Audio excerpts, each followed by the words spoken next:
Hello friends, welcome you to English home by Chetan चौट YouTube channel. मित्रों, तमने ख्याल है ते रीते जुलाई 2022 अंदर जे एकम कसोटी लेवाई थी प्रश्न बेंकना आधारे ए प्रश्न बेंकना आधारे एकम कसोटीनी अंदर तमने ख्याल है तेरे आपणे घणा बधा क्वेश्चन सॉल्व कर्या छे, जेम के पेरेग्राफ परथी सवाल जवाब विभाग बी सेक्शन बी बराबर, आ उपरांत ग्रामर सेक्शन ए, आ उपरांत सेक्शन सी अने डी ग्रामर इनडायरेक्ट स्पीच है, डुएस डिरेक्टेड है, परंतु सेक्शन ई रिपोर्ट राइटिंग आ टॉपिक एक बाकी हतो अने तमारामांथी घणा बधा फ्रेंड्से एवी मने कॉमेंट करी के सर आ एक रिपोर्ट राइटिंग अमने जरा सॉल्व करावो के जेथी अमने नेक्स्ट एक्जाम में यूजफुल थाय। तो अहींया मित्रों धोरण 11 અને ધોરણ 12 બંને માટે જે કોમન પ્રશ્ન બેંકની અંદર પૂછાયેલા રિપોર્ટ છે બધા આપણે એક પછી એક લઈશું કે જેથી તમને નેક્સ્ટ એક્ઝામમાં પણ યુઝફુલ થશે, કારણ કે મહત્વના આઈએમપી રિપોર્ટ રાઇટિંગ છે એટલે બરાબર। તમને ખ્યાલ છે કે 5 માર્ક્સ 5 માર્કનો રિપોર્ટ પૂછાય છે અને એ પણ ઈમેલના અથવામાં। તમે જાણો જ છો આ વાત, તમે ઈમેલ લખો અથવા તો રિપોર્ટ રાઇટિંગ લખો, બેમાંથી એક તમારે લખવાનું હોય 5 માર્ક્સ। ઘણા બધા વિદ્યાર્થીઓને રિપોર્ટ રાઇટિંગ લખવો સરળ પડતો હોય છે, તો આપણે સમજીએ રિપોર્ટ રાઇટિંગ બરાબર। ધોરણ 11 અને ધોરણ 12 બંને માટે જે પ્રશ્ન બેંકમાં પૂછાયેલા રિપોર્ટ હતા એ બંને આપણે અહીંયા લીધા છે। જેમ કે તમને હું ક્વેશ્ચન સમજાવું જરા। 11th ધોરણ 11 ની અંદર પ્રશ્ન બેંકમાં ક્વેશ્ચન આવો હતો, you have celebrated the Independence Day with great joy at your school.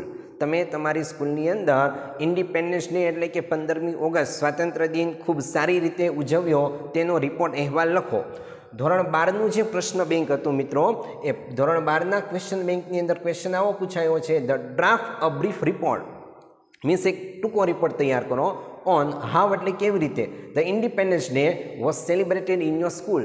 તમારી સ્કૂલમાં ઇન્ડિપેન્ડન્સ ડે એટલે કે 15મી ઓગસ્ટ કેવી રીતે ઉજવવામાં આવ્યો તેનો એક નાનો એવો શોર્ટ રિપોર્ટ તૈયાર કરો, 5 ગુણ બરાબર।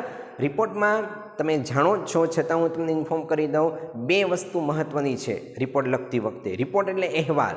અહેવાલમાં શું હોય છે કે જે ઘટના અગાઉ બની ગયેલી હોય, એક ઘટના બની ગયેલી છે એને પછી તમારે લેટર પછીથી તમારે રજૂ કરવાની હોય, ઓકે। એટલે કે 15મી તારીખે તમે 15મી ઓગસ્ટે ઇન્ડિપેન્ડન્સ ડેની ઉજવણી કરી, તો તમે 16 તારીખ અથવા 17 તારીખ 18 તારીખ કોઈ પણ પછીની કોઈ પણ તારીખે રિપોર્ટ તમે લખશો તો પહેલો નિયમ બને કે તમારો રિપોર્ટ જે છે મિત્રો એ ભૂતકાળમાં પાસ્ટ ટેન્સમાં હશે બરાબર। અને પાસ્ટ ટેન્સ ખૂબ સરળ છે, કરતા પછી ક્રિયાપદનું ભૂતકાળનું રૂપ, બસ આટલું જ। જો છતાં તમને ટેન્સમાં પ્રોબ્લેમ પડતો હોય તો આપણા પ્લેલિસ્ટની અંદર ટેન્સના બધા ટોપિક મેં મૂકેલા છે, બધા ટેન્સ મૂકેલા છે, ત્યાંથી ખાસ જોઈ લેજો। છતાં ડિસ્ક્રિપ્શનમાં હું લિંક આપી દઈશ અને છેલ્લે એન્ડ સ્ક્રીનની અંદર પણ હું પ્લેલિસ્ટ મૂકી દઈશ ટેન્સનું બરાબર, ભૂતકાળનું। આ એક વાત। બીજી વાત, એમાં ઘણી બધી વખત પેસિવ વોઇસના વાક્ય પણ યુઝ થાય છે રિપોર્ટ રાઇટિંગમાં, એટલે પેસિવ વોઇસ પણ તમને ખ્યાલ હોવું જોઈએ। અને પેસિવ વોઇસ આમ પણ આપણે ડુએસ ડિરેક્ટેડમાં 2 માર્કનો પેરેગ્રાફ પૂછાય છે બરાબર, જેમાં કર્મ મુખ્ય હોય છે, પછી ટુ બીનું રૂપ હોય, પછી ભૂતકૃદનનું રૂપ। એટલે પેસિવ વોઇસ પણ જો તમને કન્ફ્યુઝનવાળું લાગતું હોય તો આપણા પ્લેલિસ્ટમાં પેસિવ વોઇસના મેં દરેક ટોપિક અલગ અલગ પાડીને સમજાવેલા છે, ખાસ જોઈ લેજો। રિપોર્ટમાં પણ તમને યુઝફુલ થશે પેસિવ વોઇસ, અને ડુએસ ડિરેક્ટેડ સૂચવ્યા પ્રમાણે કરો 2 માર્કના પેરેગ્રાફમાં પણ યુઝફુલ થશે। છતાં હું ડિસ્ક્રિપ્શનમાં લિંક આપી દઈશ તમને પેસિવ વોઇસની, અને છેલ્લે વિડીયો પૂરો થાય ત્યારે એન્ડ સ્ક્રીનમાં પણ મૂકી દઈશ પ્લેલિસ્ટ, ઓકે, કે જેથી તમને યુઝફુલ થાય। ગ્રામર પણ ખૂબ મહત્ત્વનું છે અને આપણી આ ચેનલમાં ગ્રામરના બધા ટોપિક સમાવી લીધા છે। આ ઉપરાંત આ જે પ્રશ્ન બેંક હોય એનું સોલ્યુશન પણ હું મૂકતો રહીશ કે જેથી તમને નેક્સ્ટ એક્ઝામમાં યુઝફુલ થાય। એટલે તમારા ફ્રેન્ડ સર્કલમાં પણ મિત્રો ખાસ શેર કરી દેજો અને નવા વિડીયોની નોટિફિકેશન મળે એના માટે ચેનલને સબસ્ક્રાઈબ કરી દેજો, ઓકે। ચાલો જોઈએ, celebrated the Independence Day with great joy. ખૂબ જ ઉત્સાહપૂર્વક આપણી સ્કૂલમાં 15મી ઓગસ્ટનું સ્વાતંત્ર્ય દિનની ઉજવણી કરવામાં આવી તેને લગતો એક રિપોર્ટ લખવાનો છે। રિપોર્ટની અંદર સૌપ્રથમ પહેલાં મિત્રો આપી દેવાનું ટાઇટલ, એટલે આપણે અહીંયા ટાઇટલ આપ્યું છે સેલિબ્રેશન ઓફ ઇન્ડિપેન્ડન્સ ડે બરાબર, સ્વાતંત્ર્ય દિનની ઉજવણી, ટાઇટલ આપ્યા પછી આપણે જમણી બાજુ લખ્યું છે 17th ઓગસ્ટ 2022, 17મી ઓગસ્ટ 2022, એટલે 15મી ઓગસ્ટ આપણે સેલિબ્રેશન કર્યું હોય પછી તમે 16 તારીખ લખી શકો, 17, 18 કોઈ પણ નેક્સ્ટ એના પછીની તારીખ લખી શકો। અને આ વખતે તો તમને ખ્યાલ છે કે હર ઘર તિરંગા આઝાદી કા અમૃત મહોત્સવ આવી થીમ હતી બરાબર, એટલે એને લગતા સેન્ટેન્સ પણ તમે મૂકી શકો। પણ આઝાદી કા અમૃત મહોત્સવને લગતા સેન્ટેન્સ મેં આમાં નથી રજૂ કર્યા, કારણ કે 1 વર્ષ આઝાદી કા અમૃત મહોત્સવ હોય, 75 વર્ષ પૂરા થયા હોય, પછીના વર્ષ માટે ન હોય, એટલે બધા માટે દર વર્ષે યુઝફુલ થાય એ રીતનો આપણે રિપોર્ટ તૈયાર કર્યો છે પછી તમે જે સિટીમાં રહેતા હોય શહેરમાં ત્યાંનું તમે નામ લખી શકો, સુરત, અમદાવાદ, રાજકોટ, વડોદરા, બરાબર, કોઈ પણ. એટલે આ રીતે સ્ટાર્ટિંગ થશે. ત્યારબાદ પેરેગ્રાફ પાડીને આપણે રજૂ કરીશું. ધીસ યર મીન્સ આ વર્ષે. This year we celebrated. જુઓ, કરતા વી, પછી ક્રિયાપદનું ભૂતકાળનું રૂપ સેલિબ્રેટેડ આવી ગયું. ભૂતકાળમાં રજૂ થયું, કરતા પ્લસ ક્રિયાપદ ભૂતકાળ. This year we celebrated. આ વર્ષે અમે ઉજવ્યો, બરાબર. The Independence Day. શું ઉજવ્યું? The Independence Day. This year યાદ પણ રાખતા જજો સાથે, જેથી તમને યાદ રહી જશે સરળતાથી. ધીસ યર પહેલાં આટલું મૂકવાનું. આ વર્ષે વી સેલિબ્રેટેડ, અમે ઉજવ્યું. શું ઉજવ્યું? ધ ઇન્ડિપેન્ડન્સ ડે, પ્રજાસત્તાક દિન. કેવી રીતે? વિથ ગ્રેટ જોય, ખૂબ જ આનંદપૂર્વક. અહીંયા જો ક્વેશ્ચનમાં આપેલું જ હતું, વિથ ગ્રેટ જોય, બરાબર. ઇન અવર સ્કૂલ, સવાલમાં એવું હોય ઇન યોર સ્કૂલ, આપણે જવાબમાં લખવું પડે ઇન અવર સ્કૂલ. આ વર્ષે અમે અમારી શાળામાં ખૂબ જ ઉત્સાહપૂર્વક ઇન્ડિપેન્ડન્સ ડેની ઉજવણી કરીએ. તો પહેલું વાક્ય, this year we celebrated the Independence Day with great joy in our school. Bus simple. Okay, ચાલો નેક્સ્ટ આગળ વધીએ. આમાં બીજું કશું નથી કરવાનું. તમે જે સેલિબ્રેશન કર્યું એ 1 બાય 1 એક પછી એક તમારા વિચારોને રજૂ કરવાના છે, પણ ભૂતકાળમાં હોય એવું ધ્યાનમાં રાખવાનું. અને પેસિવ વોઇસની વાક્ય રચના અમુક જગ્યાએ યુઝ કરવાની, બરાબર. એટલે રિપોર્ટ લખો કે નિબંધ, એસે લખો, એ પણ એ રીતે સરળ છે. ચાલો જોઈએ. ઓન ધીસ ઓકેઝન્સ એટલે આ પ્રસંગે, ઓકેઝન એટલે પ્રસંગ. On this occasion a great programme, એક ભવ્ય કાર્યક્રમ, a great programme was arranged. આ પેસિવ વોઇસનું વાક્ય છે મિત્રો. કર્મ પ્લસ ટુ બીનું રૂપ પ્લસ ભૂતપ્રધાનનું રૂપ, આવી રીતે ઇન શોર્ટ, બરાબર. ઓન ધીસ ઓકેઝન એટલે આ પ્રસંગે અ ગ્રેટ પ્રોગ્રામ વોઝ એરેન્જડ. તો એરેન્જ કરનાર વ્યક્તિ અલગ હોય, બરાબર. પ્રોગ્રામ પોતે એરેન્જ ન થાય, એટલે આ પેસિવ વોઇસનું વાક્ય બન્યું. મેં તમને કહ્યું હતું, ભૂતકાળના વાક્ય અને પેસિવ વોઇસના વાક્ય ખાસ ધ્યાનમાં રાખજો, આમાં યુઝ થાય. તો બીજું વાક્ય આપણું ઓન ધીસ ઓકેઝન એટલે આ પ્રસંગે અ ગ્રેટ પ્રોગ્રામ, એક ભવ્ય કાર્યક્રમ, વોઝ એરેન્જડ, એક ભવ્ય કાર્યક્રમનું આયોજન કરવામાં આવ્યું, બરાબર. બે સેન્ટેન્સ થઈ ગયા. ઇન ધીસ યર એટલે આ વર્ષે we celebrated the Independence Day with great joy in our school. On this occasion a great programme was arranged, બરાબર. આ રીતે ધીમે ધીમે તમારે યાદ રાખવાનું છે. નેક્સ્ટ, વી હેડ મેડ, પૂર્ણ ભૂતકાળ છે, કરતા plus had plus V3.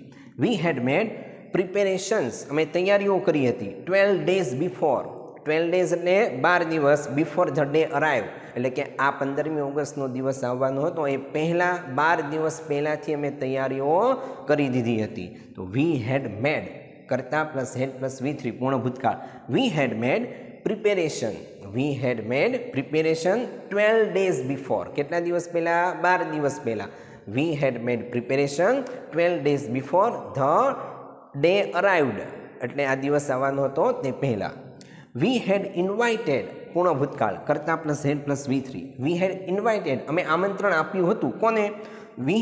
We had invited the mayor of our city, અમારા શહેરના મેયરને, જે પ્રથમ નાગરિક કહેવાય. We had invited the mayor of our city for the flag hoisting. Flag hoisting એટલે ધ્વજ, હોઇસ્ટિંગ એટલે ફરકાવો, બરાબર. ધ્વજ ફરકાવવા માટે, ફોર એટલે માટે, અમે અમારા શહેરના મેયરને આમંત્રણ આપ્યું હતું. હવે માનો કે તમે ગામની અંદર રહેતા હોય તો અહીંયા સિટીનું નામ છે ત્યાં તમારા ગામનું નામ લખવાનું, બરાબર. અને અહીંયા મેયર છે ત્યાં સરપંચ લખી નાખવાનું. We had invited the sarpanch of our village, બરાબર. સિટીની જગ્યા પર village. For the flag hoisting, ધ્વજ ફરકાવવા માટે અમે અમારા શહેરના મેયરને અથવા અમારા ગામના સરપંચને આમંત્રણ આપ્યું હતું. આ રીતે તમારું સેન્ટેન્સ બનશે. ઓકે, યાદ રહી ગયું હશે. વી હેવ ઇન્વાઇટેડ એટલે અમે આમંત્રણ આપ્યું હતું. વી હેવ ઇન્વાઇટેડ કોને? The mayor of our city, અમારા શહેરના મેયરને. શા માટે? For flag hoisting. Flag hoisting એટલે ધ્વજ ફરકાવવા માટે. નેક્સ્ટ, બીજો પેરેગ્રાફ અહીંયા મેં પાડ્યો છે, સેકન્ડ પેરેગ્રાફ છે. વી were all at the school. We વર એટલે અમે હતા, ભૂતકાળ, બરાબર. ટુ બીનું ભૂતકાળનું રૂપ છે. વી were all at the school, અમે બધા સ્કૂલ પર હાજર હતા. એટ 6:30, 6:30 વાગે હાજર થઈ ગયા. ઇન ધ મોર્નિંગ, સવારે 6:30 વાગે અમે બધા સ્કૂલ પર હાજર હતા. એટલે આ વાક્ય પણ સિમ્પલ છે. વી વર ઓલ એટલે અમે બધા હતા. We were all at the school. We were all at the school at 6:30 in the morning. Simple. Next one, the building was decorated જો હવે બિલ્ડિંગ વોઝ ડેકોરેટેડ આ પેસિવ વોઇસનું વાક્ય છે. The building was decorated with Ashoka leaves, એટલે આસોપાલવના પાંદડા દ્વારા બિલ્ડિંગને ડેકોરેટ કરવામાં આવ્યું હતું. એન્ડ ફેસ્ટૂન, મિત્રો ફેસ્ટૂન એટલે તોરણ, અને તોરણ વડે પણ તેને શણગારવામાં આવ્યું હતું. ધ બિલ્ડિંગ વોઝ ડેકોરેટેડ, પહેલાં આટલું જ. ધ બિલ્ડિંગ વોઝ ડેકોરેટેડ કોના દ્વારા? With Ashoka leave. The building was decorated with Ashoka leaves and festoon. બરાબર, the building was decorated with Ashoka leaves and festoon. આગળ, અવર એનસીસી ટ્રુપ, મિત્રો એનસીસી ટ્રુપ એટલે એનસીસીની ટુકડી, ટ્રુપ એટલે ટુકડી, NCC means national cadet corps. બરાબર, our NCC troop was ready, તૈયાર હતી આ ટુકડી. વિથ બેન્ડ, પોતાના બેન્ડ સાથે અમારી એનસીસીની ટુકડી તૈયાર હતી. તો સિમ્પલ વાક્ય, our NCC troop was ready, our NCC troop was ready with band. બરાબર, next, there was a great excitement. There was a great excitement all over the campus. આખા કેમ્પસની અંદર બધા ખૂબ જ એક્સાઇટમેન્ટ હતા. તો there was a great excitement ક્યાં? all over the campus. There was a great excitement all over the campus. Next one, the chief guest came. કમનું ભૂતકાળ came, મુખ્ય મહેમાન આવ્યા એટલે mayor. The chief guest came at 7:45 AM, એટલે 7:45 વાગે, means 7:45 અથવા 7:45 AM, સવારે 7:45 વાગે મુખ્ય મહેમાન આવ્યા. The chief guest came, the chief guest came ક્યારે? At 7:45 AM. બરાબર, ચાલો હજુ બીજા વાક્ય છે, એટલે નેક્સ્ટ આ રબ કરી નાખું છું, ક્લીન કરી નાખું છું, બીજા વાક્ય આપું છું. ખૂબ સરળ છે, તમને મજા આવશે યાદ રાખવાની. ચાલો નેક્સ્ટ આગળ, છેલ્લું જે વાક્ય પૂરું થયું કે મહેમાન આવ્યા 7:45, પછી આગળનું સેન્ટેન્સ છે, પેરેગ્રાફ નથી, કન્ટિન્યુ. ઓકે, વરસાદ છે એટલે કદાચ તમને વિઝિબિલિટી લાઇટનો પ્રોબ્લેમ આવશે, પણ છતાં આપણે કન્ટિન્યુ કરીએ છીએ. ઓકે, ધ બેન્ડ પ્લેડ, જો કરતા બેન્ડ ક્રિયાપદ પ્લેડ, કરતા પછી ક્રિયાપદ સાદું ભૂતકાળ. The band played the music, બેન્ડે મ્યુઝિક વગાડ્યું. એન્ડ ધ પ્રિન્સિપાલ લેડ, કરતા છે પ્રિન્સિપાલ, ક્રિયાપદ છે લેડ, લીડનું ભૂતકાળ લેડ એટલે દોરી ગયા. મુખ્ય મહેમાન જે આવ્યા એને આચાર્યશ્રી આગળ દોરી ગયા. ક્યાં? Him to our ground. ક્યાં સુધી દોરી ગયા? અવર ગ્રાઉન્ડ, ગ્રાઉન્ડ સુધી દોરી ગયા. એટલે સિમ્પલ વાક્ય, the band played the music.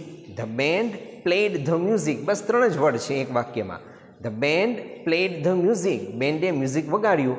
And the principal led, and the principal led, him એટલે તેને, તેને એટલે કોને? મુખ્ય મહેમાન મેયરને.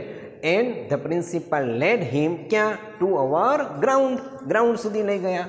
નેક્સ્ટ સેન્ટેન્સ, હી અનફર્ડ, ધ્યાન રાખજો, UNFURLED, અનફર્ડ, અનફર્ડ એટલે ફરકાવવું. ઓકે, હી અનફર્ડ એટલે મુખ્ય મહેમાને ફરકાવ્યું. ધ નેશનલ ફ્લેગ એટલે રાષ્ટ્રધ્વજ આપણો. હી અનફ્લર, સાદો ભૂતકાળ છે ED. He unfurl the national flag at 8 AM, કેટલા વાગે ફરકાવ્યો? 8 વાગે. ફરીથી આ વાક્ય તો ખાસ લખાવવું જ જોઈએ. હી અનફર્ડ, અનફર્ડ એટલે ફરકાવવું. He unfurled the national flag ક્યારે? At 8 AM. He unfurled the national flag at 8 AM and we saluted, અને અમે બધાએ સલામી આપી. એટલે પાછું આ વાક્ય યાદ રાખીને જો, he unfurled the national flag at 8 AM and we saluted, and we saluted, અને અમે સલામી આપી. Next one, the band played, band played એટલે અહીંયા પ્લે એટલે અહીંયા રમવું ન થાય મિત્રો, અહીંયા પ્લે એટલે વગાડવું. The band played the national anthem, band દ્વારા ખાસ નેશનલ એન્થમ વગાડવામાં આવ્યું આપણું રાષ્ટ્રગીત. બરાબર, the band played the national anthem, બસ 3 જ વર્ડ છે વાક્યમાં. The band played the national anthem. ચાલો next, the chief guest told, હવે મુખ્ય મહેમાન હોય એટલે કંઈક આપને વક્તવ્ય આપશે તેનું. બરાબર, 15મી ઓગસ્ટ નિમિત્તે ધ ચીફ ગેસ્ટ કરતા છે, પછી ક્રિયાપદ ટેલનું ભૂતકાળ ટોલ્ડ અસ એટલે એમને. The chief guest told us about the great day, આ મહાન દિવસ વિશે અમને મુખ્ય મહેમાને જણાવ્યું. The chief guest told us, the chief guest told us about the great day. The chief guest told us about the great day. Next one, he advised, advised સાદો ભૂતકાળ. he advised તેને સલાહ આપી. કોને? all the students, બધા જ વિદ્યાર્થીઓને. He advise all the students, he advise all the student कई बाबतनी to love our country, he advise all the students to love our country तेणे आपણા દેશને ચાહવા વિશે એન્ડ વર્ક ફોર ઇટ અને આપણા દેશ માટે કામ કરવા વિશે અમને સલાહ આપી. બસ આટલું જ. He advise all the students कई बाबते to love our country and work for it, to love our country and work for it. Next one, he speech inspired भूतकाळ छे, ही स्पीच इंस्पायर्ड अस तेनी स्पीच अमने खरेखर खूब ज प्रभावित करी गई. He speech inspired us. Okay. And last sentence, we felt, फीलનું ભૂતકાળ फेल्ट, वी फेल्ट डेट अमे अनुभव्યું के it was a good lesson, अमे अनुभव्યું के खरेखर ते एक सारो लेसन पाठ बोध इन ध डेवलपमेंट ऑफ, डेवलपमेंट एटले विकास ऑफ नेशनल प्राइड, राष्ट्रना गौरवना विकास माटे खरेखर आ दिवस अमे त्यां हाजर रह्या, बधो कार्यक्रम कर्यो ए खरेखर अमारा माटे एक सारो लेसन बनी रह्यो. We felt that it was a good lesson, we felt that it was a good lesson in the development of our national pride. બસ આટલું સિમ્પલ.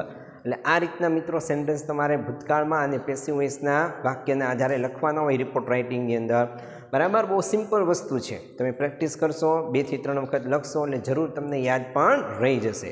ઓકે મિત્રો, હવે ક્વેશ્ચન બેંક, પ્રશ્ન બેંકના આધારે જે બીજા રિપોર્ટ રાઇટિંગ આપ્યા છે ધોરણ 11 અને 12 બંને માટે કોમન, એનો વિડીયો પછી હું ફરી પાછો બનાવીશ નેક્સ્ટ ટાઈમ. બરાબર, અને એ પણ અપલોડ કરીશ. તો જરૂરથી મિત્રો તમારા ફ્રેન્ડ સર્કલમાં શેર કરી દેજો, કારણ કે આ બાકીની બધી એક્ઝામ માટે પણ યુઝફુલ થશે દરેકને. બરાબર, અને નવા વિડીયોની નોટિફિકેશન મળે એના માટે ખાસ ચેનલ સબસ્ક્રાઈબ કરી લેજો. મિલતે એક છોટે સે બ્રેક કે બાદ નવા રિપોર્ટ રાઇટિંગ સાથે. ઓકે.